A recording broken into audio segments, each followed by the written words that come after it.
Okay, पिछली class में हम लोग ये देख रहे थे position of first and higher order minimas. इसमें मैंने फर्स्ट ऑर्डर मिनिमा के बारे में कुछ बातें बताई थी कि इसमें हम क्या करते हैं कि जो भी हमारा स्लिट है, यहाँ से ये स्लिट हमने ले लिया और ये स्लिट विड्थ है, तो इस स्लिट विड्थ को दो इक्वल पार्ट में डिवाइड कर देते हैं। जब हमको मिनिमा देखना होता है तो इस स्लिट को इवन नंबर है ना जोन में डिवाइड करते हैं, ये कल बताए थे। और मान लो ये स्क्रीन है, यहाँ स्क्रीन है, ठीक है।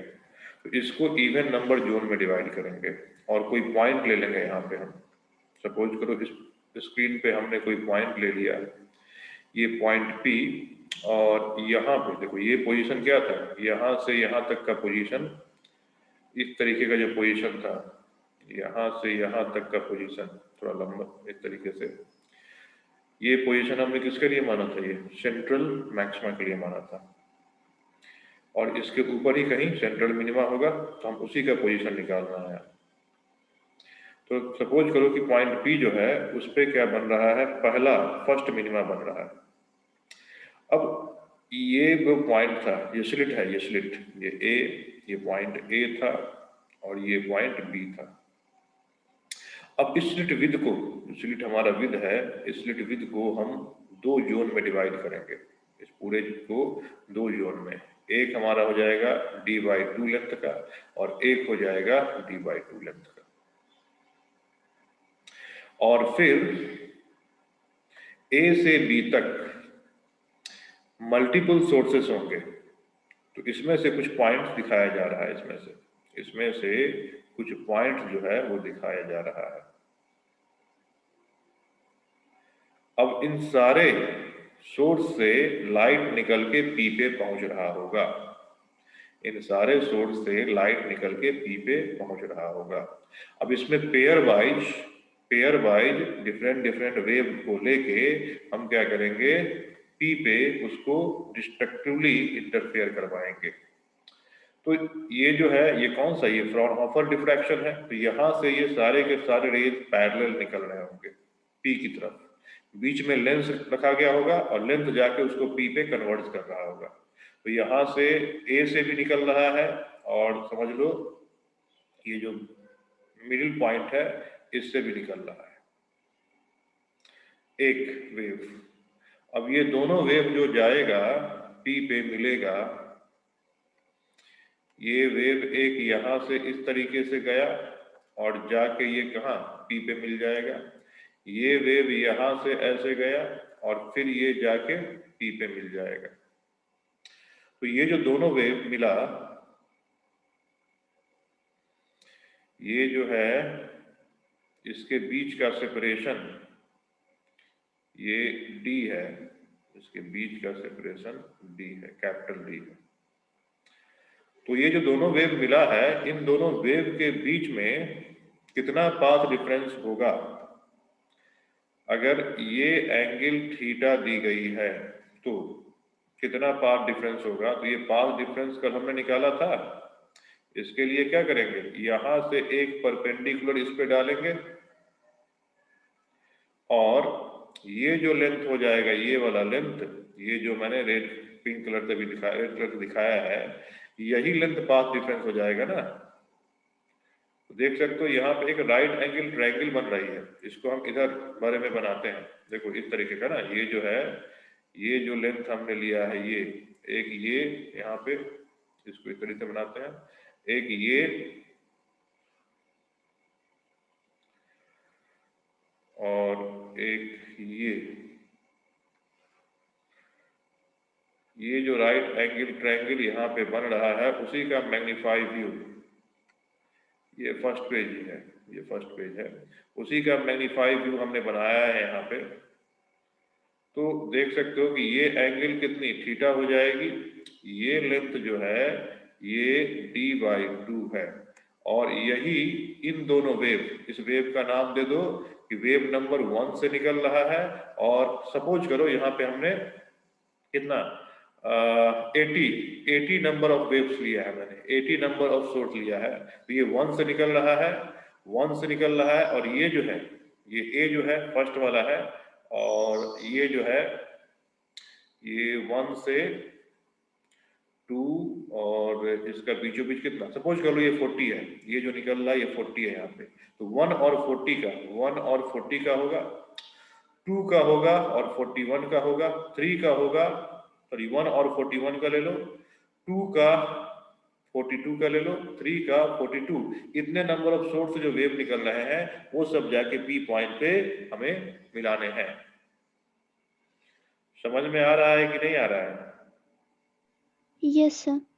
Yes sir. उसके बीच में तो पाथ डिफरेंस हो जाएगा, जैसे मैंने जो पाथ डिफरेंस 1 और, जैसे जो पाथ डिफरेंस 1 और 40 वाले सोर्स का होगा वही पाथ डिफरेंस 1 और 40 का लेना है, 2 एंड 41 का लेना है, 3 एंड 42 का लेना है। इस तरह ए से एक एक पॉइंट नीचे आना है, और साथ में 40 से भी एक एक पॉइंट नीचे आना है, और इस तरीके से दो दो वेव निकालना है, और दोनों के बीच में पाथ डिफरेंस डेल्टा एक्स ही हो जाएगा, और उस डेल्टा एक्स की वैल्यू जो आ जाएगी delta x equal to d/2, और इसका नाम θ1 दे दो, साइन θ1 हो जाएगा।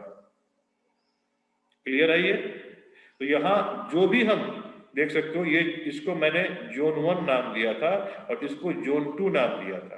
तो जोन 1 से एक एक पॉइंट लेंगे ए से और डाउनवर्ड बढ़ेंगे, और जोन 2 से एक एक पॉइंट लेंगे, कहां से, मिड पॉइंट के नीचे से, और फिर डाउनवर्ड बी की तरफ बढ़ेंगे, और यहां से दो दो वेव को इस पॉइंट पी पे क्या कराएंगे, इंटरफेयर करवाएंगे। अब ये वेव इंटरफेयर करता है डिस्ट्रक्टिवली और पहला मिनिमा प्रोड्यूस करता है, तो इनके बीच में पाथ डिफरेंस कितना होना चाहिए, λ/2 का होना चाहिए। तो ये अगर λ/2 आता है तो हर एक के बीच का पाथ डिफरेंस λ/2 हो जाएगा, तो वहां से λ/2 इक्वल टू d/2 साइन θ1 आ जाएगा, और यहां से d साइन θ1 की वैल्यू लैम्डा हो जाएगी। तो ये कंडीशन निकलेगा फर्स्ट मिनिमा का। ये समझ में आया कि नहीं आया? Yes sir.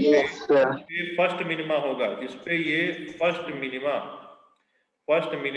और फर्स्ट डार्क मिलेगा, और सेंट्रल पोजीशन से इसकी डिस्टेंस अगर y है, सेंट्रल पोजीशन से इसकी डिस्टेंस y है, तो नीचे भी y पे जाके और कह लो इतना ही एंगल कितना, θ1। तो अगर इसको हम कौन सा, ये एंटी क्लॉकवाइज को पॉजिटिव मानते हैं, तो ये क्लॉकवाइज का नेगेटिव एंगल मेजरमेंट हो जाएगा, तो ये भी नेगेटिव हो जाएगा। ये डिस्टेंस भी क्या लेंगे, ओ से ऊपर अपवर्ड डायरेक्शन को पॉजिटिव और डाउनवर्ड डायरेक्शन को नेगेटिव लेंगे, तो उतनी ही दूरी पे जाके मुझे एक डार्क यहाँ मिलेगा और एक डार्क मुझे यहाँ मिलेगा।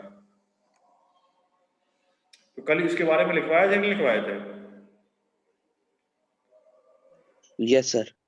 इसमें थ्योरेटिकल पार्ट लिखवाए थे? Yes sir. सर जोन तक लिखवाए थे, जहाँ जोन में बांटते हैं वहाँ। अच्छा अच्छा, ठीक है, तो ठीक है, इसको आप ध्यान से अच्छे से लिख लो, फिर हम अच्छे से समझ में आ गया ना पूरा ये?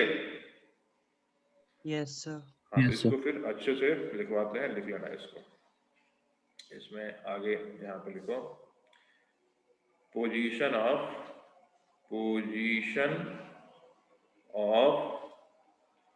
First and higher order minimas, उसकी पोजीशन देख रहे हैं। तो इसमें क्या करेंगे, इसमें है, लिखेंगे सबसे पहले कि to find first and higher order of minimas we divide slit virtually actually मैंने virtually into even number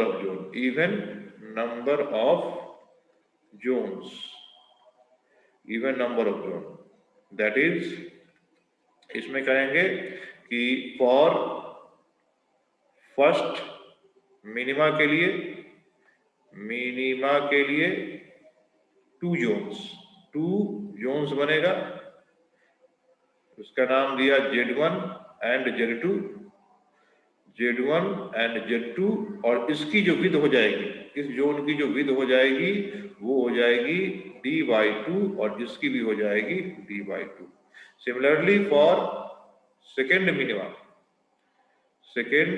minima हम 4 जोन में डिवाइड करेंगे, 4 जोन्स, ये हो जाएगा Z1, Z2, Z3 and Z4, और इसका भी विड्थ जो हो जाएगा, सबका विड्थ जो हो जाएगा ये d/4 एंड d/4 हो जाएगा, है ना। फॉर थर्ड मिनिमा क्या लिखेंगे? थर्ड मिनिमा 6 जोन हो जाएगा, 6 जोन जो हो जाएगा Z1 Z2 से लेके कहां तक, Z6 तक, और विद ऑफ इच मिनिमा जो हो जाएगा, इसमें विद ऑफ इच जोन जो हो जाएगा d/6 and so on d/6 हो जाएगा।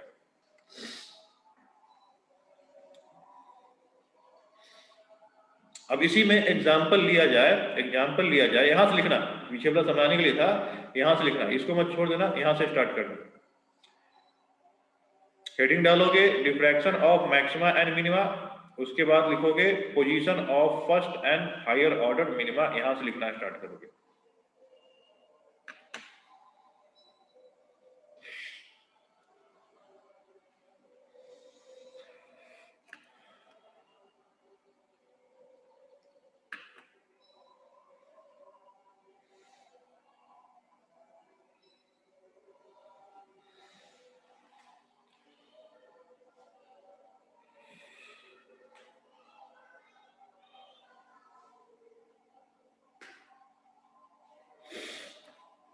लिख लिया इसको? यस। नेक्स्ट वाला,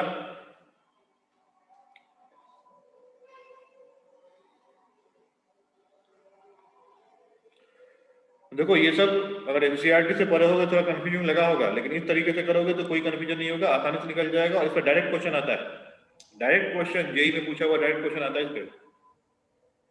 सर बुक में थोड़ा सा ज्यादा दिया हुआ था, उसमें अजीब था। क्या बुक में?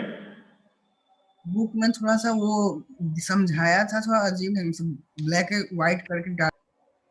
हाँ हाँ, वो हम समझाएंगे, बुक में भी समझाया हुआ है, बुक में समझाने का तरीका दूसरा है, उसमें पढ़ने पे खुद से पढ़ने पे ना थोड़ा सा कंफ्यूजन हो जाता है, बट हम जिस तरीके से करा रहे हैं ना तो वो क्लियर कट रहेगा, उसमें दिक्कत नहीं होगी।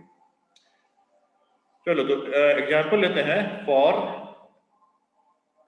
फर्स्ट मिनिमा का एग्जांपल लेते हैं। तो फर्स्ट मिनिमा के लिए क्या करेंगे? फर्स्ट मिनिमा के लिए करेंगे we divide slit into two zone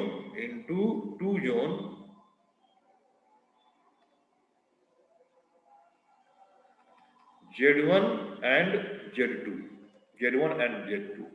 अब करना क्या उसके बाद करना है टेक अ वेव या वेवलेट, सेकेंडरी वेवलेट और ray from top of the zone Z1 and other from the top of zone Z2। ठीक, तो यहां पे हम फिगर बनाते हैं, फिगर साइड बाय साइड यहां बना सकते हो। तो फिगर यहां बनाएंगे, ये सेंट्रल लाइन है, ये स्क्रीन है, और यहां पे ये स्लिट डाला गया है। ये स्लिट विड्थ दिखाने के लिए इतना चौड़ा दिखाया जा रहा है, जबकि होगा काफी छोटा ही, माइक्रोमीटर और नैनोमीटर के रेंज में होगा। ये जो जोन्स हैं इसी को हम डिवाइड कर रहे हैं। ये देख सकते हो, एक जोन ये हो गया, ये एक जोन है, और एक जोन ये है। ये पॉइंट जो है ये ए है, ये पॉइंट बी है, यहाँ पे ये सेंट्रल पॉइंट O है, और इसी को हमने पूरे को जोन Z1 बोल दिया और इसी को हमने जोन Z2 बोल दिया। इसकी विद d/2 है, इसकी विद d/2 है। अब क्या किया जाएगा कि यहाँ से एक पॉइंट लिया जाएगा जोन 1 के टॉप मोस्ट पॉइंट से, और जोन 2 के टॉप मोस्ट पॉइंट को लिया जाएगा। यहाँ से हम रे या वेव इमेजिन करेंगे। कुछ भी इमेजिन करें तो वो इस तरीके से, मान लो पॉइंट P पे जाके, यहाँ पे कोई पॉइंट है तो इस पॉइंट पे जाके मुझे इस पॉइंट P पे, जो कि O से Y दूरी या Y1 दूरी नाम दे दो इसका, Y1 दूरी, फर्स्ट मिनिमा बन रहा है तो Y1 दूरी नाम दे दो इसका। तो यहाँ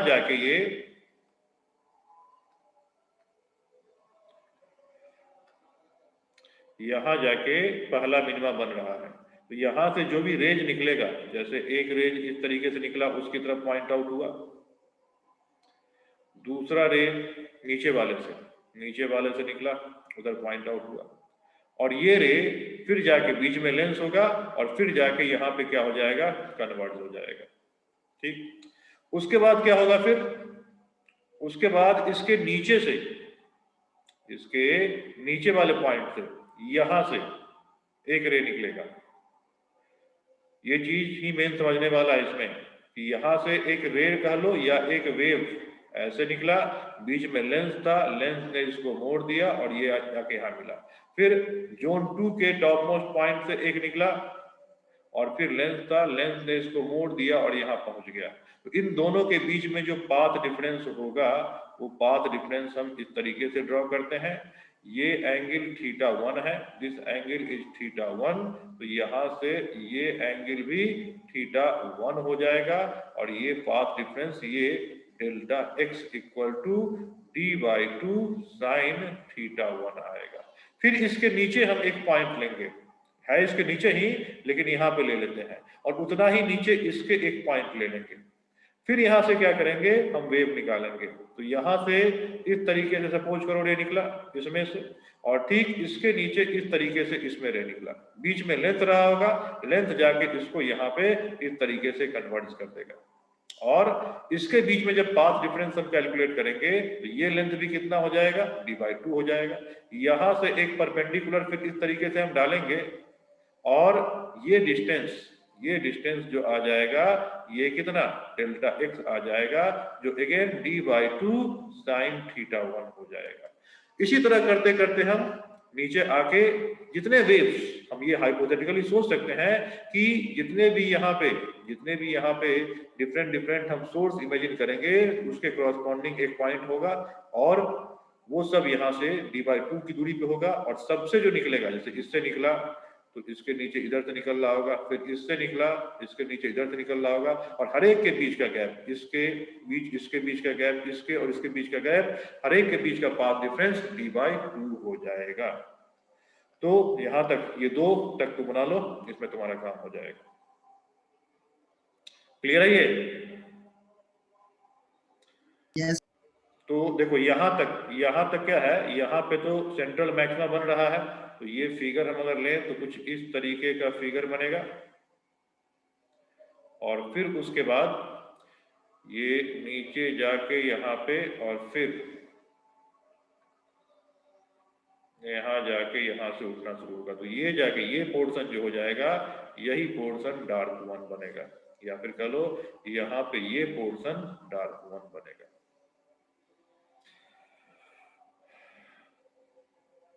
तो यहाँ लिखते हैं जरूर। उसके बाद क्या करना है, टेक वेवलेट और ray from top of the zone and other from top of zone 2। ठीक है, द पाथ डिफरेंस लिखेंगे, the path difference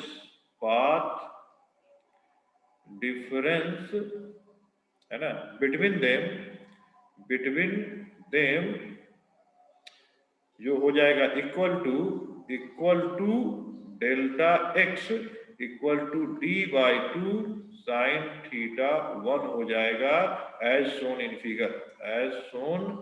in figure, figure में जो दिखाया गया है, यहाँ जो फिगर में दिखाया गया है। एक बार बैक कीजिए। ठीक है, और फिर यहाँ आगे लिख देंगे कि ऑल अदर सिमिलर पेयर्स, कैसे, वही ए जोन 1 पे एक लेना है और उससे करस्पॉन्डिंग जोन 2 जो कि d/2 पे होगा उसको लेना है। All other similar pair will have same path difference.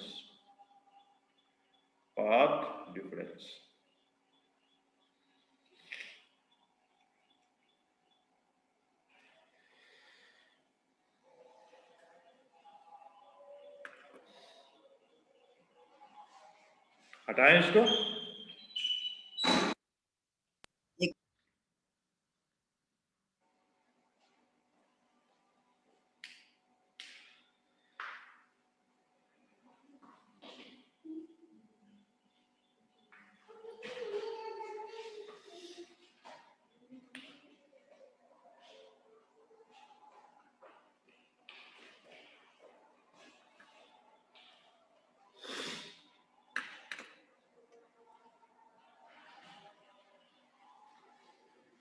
हो गया?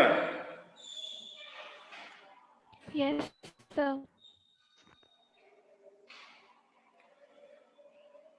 ठीक है, तो ये फिगर बनाओगे और फिर आगे लिखोगे कि अगर ये wavelet if these rays, sir figure एक बार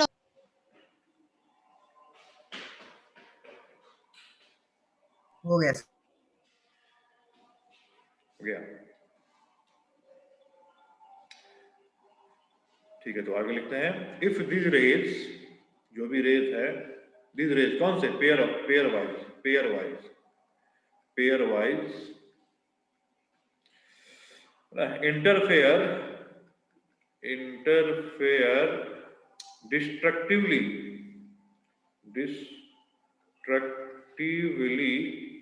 then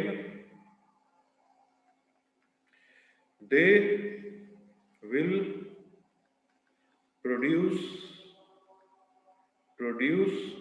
minima, and this will happen, ये कब होगा, this will happen when delta x क्या होना चाहिए, for each pair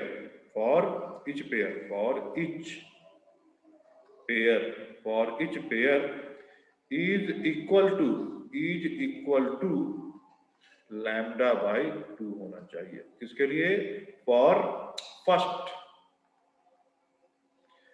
मिनिमा के लिए। इसका मतलब डेल्टा एक्स जो कि d/2 साइन थीटा 1 है, ये λ/2 equal to d/2 sign theta 1 के इक्वल होगा, और यहां से लैम्डा d साइन थीटा 1 आ जाएगा। क्लियर है ये?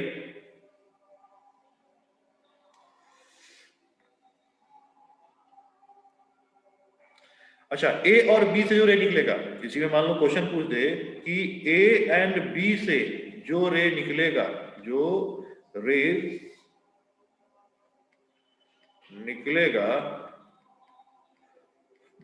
उसका डेल्टा एक्स कितना होगा,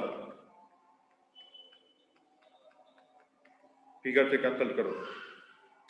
ए पॉइंट से और बी पॉइंट से जो रेंज निकलेगा उसका डेल्टा एक्स कितना हो जाएगा सेम सेटअप में, डी साइन थीटा हो जाएगा, है ना। और डी साइन थीटा हो जाएगा तो फिर वो डी साइन थीटा का पाथ डिफरेंस लैम्डा दिख रहा है कि नहीं दिख रहा है यहाँ पे, उस डी साइन थीटा का जो पाथ डिफरेंस है वो लैम्डा दिख रहा है कि नहीं दिख रहा है।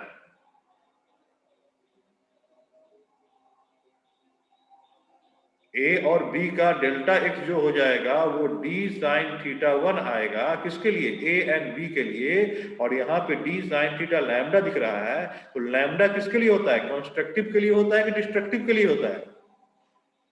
कंस्ट्रक्टिव के लिए।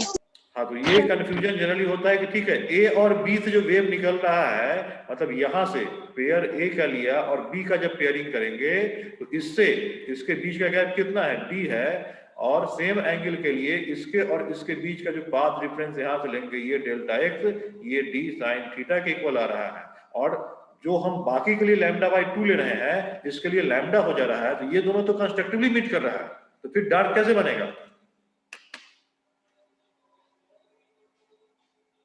ये बात समझ में आया कि नहीं आया? जैसे ए वाला सोर्स को 1 मानो, 2 मानो, 3 मानो, 4 मानो, ऐसे करते करते 40 तक चले जाओ और यहाँ 41 से लेके 80 तक जाओ।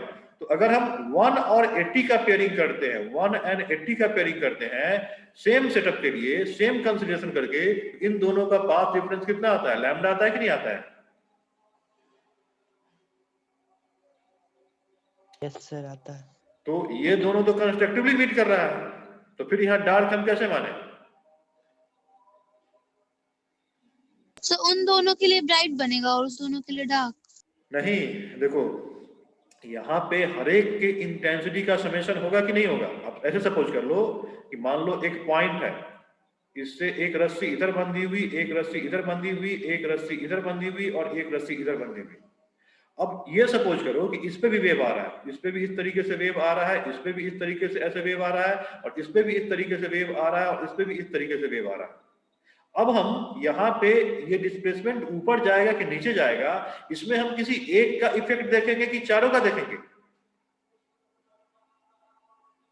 चारों का। तो सपोज करो तीन मिलके इसको ऊपर ले जा रहा है, तीन मिलके इसको, तीनों का ऐड किए तो तीनों मिलके इसको ऊपर ले जा रहा है। लेकिन चौथा जो आया, जितना ये इसको ऊपर ले गया, चौथा अकेले इसको मान लो नीचे ले जा रहा है, इस पॉइंट पे क्या होगा? रस्सी का कंस्ट्रक्टिव इंटरफेरेंस होगा वेव का कि डिस्ट्रक्टिव होगा?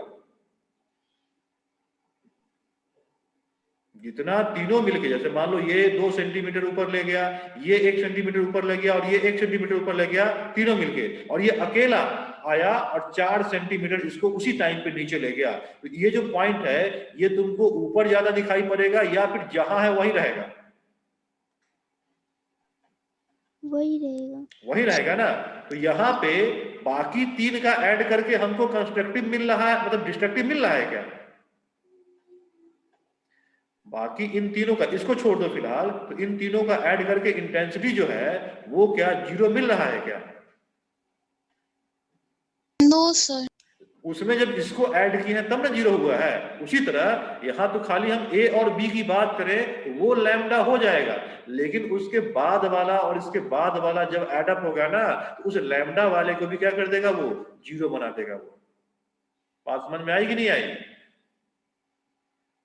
Yes sir. लेकिन इस तरह के कैलकुलेशन में दिक्कत क्या हो जाएगी कि ठीक है, ए और बी पॉइंट के बीच में तुमको कितना डिस्टेंस है पता चल जाएगा, लेकिन उसके बाद वाला और नीचे वाला जब लोगे तो उसके बीच का, इसके और इसके बीच का डिस्टेंस कितना मानोगे? फिर उसके और इसके बीच का डिस्टेंस कितना मानोगे? ये कैलकुलेट करना मुश्किल है ना। इसीलिए हम जो पैटर्न किए हैं कि इस तरीके से जोन में डिवाइड किए हैं, और उस जोन के हिसाब से डिवाइड करोगे तो वो चीज मैथमेटिकली कैलकुलेट करना आसान रहता है। आई होप समझ में आ गया होगा ये, कि अगर तुम्हें लग रहा होगा कि 2 वेव मिल रहे हैं और वो कंस्ट्रक्टिवली मिल भी रहे हैं, तो बाकी सब मिलके उसके कंस्ट्रक्शन को क्या किसमें कर देगा? बाकी सब मिलके उसका जो कंस्ट्रक्टिव वाला इंटेंसिटी है उसको घटा के 0 कर देगा। समझ में आया कि नहीं आया ये? Yes sir. ठीक है, तो इसी तरह से जोन वाला सिस्टम जो हम बताया उसी तरह से इनको डिवाइड करके लेना है। ओके, तो यहां तक लिख लीजिए। तो इसमें कितना हो जाएगा? ये तो लैम्डा ही हो जाएगा, ये लैम्डा हो जाएगा, और ये दोनों को हम पेयर लेते हैं तो ये दोनों कंस्ट्रक्टिवली मिलेगा। लेकिन केवल यहाँ पे यही दोनों वेव नहीं आ रहा है, इसके बीच में तो इनफाइनाइट आ रहा है ना। उस सब जो आएगा, इसका जो कंस्ट्रक्टिव इंटेंसिटी हुआ है तो उसका कुछ निगेटिव कुछ ना कुछ जाके उसको क्या कर देगा? इससे लेके उसको 0 कर देगा। तो यहाँ पे इस पॉइंट पे डार्क आएगा। तो डार्क की कंडीशन जो लिखनी है, जो मैंने बताया उसी हिसाब से लिखनी है, बाकी से कंफ्यूज नहीं होना है और किसी पेयर को नहीं पकड़ना है। जो ऊपर से एक और जोन 1 से टॉप मोस्ट पॉइंट से एक बताए हैं, और फिर जोन 2 का टॉप मोस्ट पॉइंट, फिर उसके नीचे वाला पॉइंट, फिर उसके नीचे वाला पॉइंट, इसी तरीके से इसको ऐड करोगे तो कोई कंफ्यूजन नहीं होगा। और तब जब ऐड करोगे तब यहाँ पे अगर पाथ डिफरेंस λ/2 है तो सब मिलके क्या, सब पेयर मिलकर क्या करेगा, एक दूसरे को डिस्ट्रक्टिवली इंटरफेयर करेगा और यहाँ तुम्हें पहला डार्क मिलेगा। अब ये जो एंगल θ1 है, ये बहुत बड़ी एंगल होगी, छोटी एंगल होगी? ये एंगल जो θ1 लिए हैं, ये बहुत छोटी एंगल होगी ना। अगर इस तरीके से माने, ये भी, ये एंगल भी क्या होगा, θ1 होगा, ये बहुत छोटी एंगल होगी। मतलब θ1 जो होगा वो टेंडिंग टू 0 होगा, very small angle, very small angle. क्यों वेरी स्मॉल एंगल होगा? क्योंकि ये जो स्लिट विड्थ तुमको दिखाया जा रहा है, दिखाने के लिए इतना है, लेकिन ये किस रेंज में है, ये माइक्रोमीटर, मतलब 10 की पावर -6 टू 10 की पावर -7 8 के रेंज में है ये। तो ये जो होगा यहाँ पे, ये एंगल काफी छोटा हो जाएगा, स्क्रीन में कोई बहुत बड़ा नहीं होता है। तो हम लिखेंगे आगे कि as d is very small and capital D much greater than D। यही होता है ना फ्रॉनहोफर वाले में, जो सेपरेशन है ये कितना होता है, ये रिलेटिवली कितना मानते हैं हम लोग, इन्फिनिटी मानते हैं, तो ये काफी बड़ा हो जाएगा। तो उस केस में जो हम θ1 लेंगे टेंडिंग टू 0 हो जाएगा, और θ1 टेंडिंग टू 0 हो जाएगा, इसका मतलब क्या होगा कि θ1 approximately equal to sin θ1 approximately equal to tan θ1 आ जाएगा। इसका मतलब जो हमने sin θ1 लिखा है, sin θ1 इक्वल टू λ/d आ जाएगा, और θ1 इक्वल टू λ/d आ जाएगा। और यही θ1 देखो क्या है, ये θ1 क्या है, ये θ1 जो है, ये θ1 यहाँ से सेंट्रल लाइन से पहला मिनिमा जो बना है उसकी एंगुलर पोजीशन है। ये क्या है, एंगुलर पोजीशन, ये इसकी एंगुलर पोजीशन है, ठीक है। तो इस θ1 को हम क्या बोल देंगे, angular position, angular position of first minima और फर्स्ट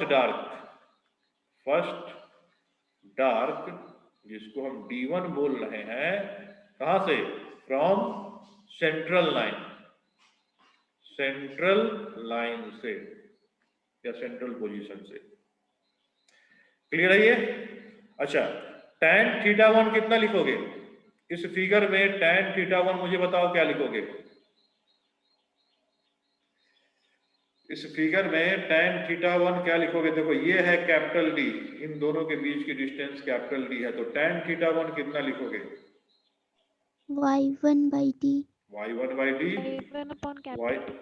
y1/d कैसे? तो हम फिगर बना रहे हैं, यहाँ देख लेना, यहाँ से हम फिगर बना रहे हैं। ये कैपिटल D है, ये y1 है, और यहां से जो लाइन लिए सेंट्रल लाइन, वो भी θ1 बनाएगा, वो θ1 बनाएगा, ये θ1 हो जाएगा, और यहां से tan θ1 इक्वल टू y1/D हो जाएगा। तो इसको भी हम आगे इस्तेमाल करेंगे कि tan θ1 बीच में लेंस आया तो स्ट्रेट लाइन नहीं रहा ना। लेंस इसीलिए लाया गया ताकि हम लैब में उसको क्या कर सकें, पैटर्न को देख सकें। लेंस क्यों लाया गया था? कि स्क्रीन को बहुत दूर न रखना पड़े और अपने आंखों से हम डार्क ब्राइट बनता देखें। लेकिन यही स्क्रीन जब बाकी काफी दूर हो जाएगा तो लेंस रखने की जरूरत पड़ेगी क्या? नो सर, नहीं सर। लेंस क्यों लाया गया? लेंस लाया गया कि जो फ्रॉनहोफर डिफ्रैक्शन होता है, वो हम जो इनफाइनाइट सेपरेशन वाला कंडीशन था, वो कंडीशन इसलिए बनाया गया था कि जो रेज हैं वो स्क्रीन पे क्या आने चाहिए, काफी दूर से आते हुए दिखने चाहिए, और उसी को के लिए लेंस डाला गया था, ताकि इंटेंसिटी को हम अपने नॉर्मली ऑब्जर्व कर सके।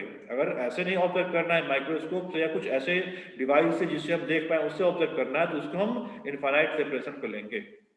तो यहाँ पे लेंस नहीं है?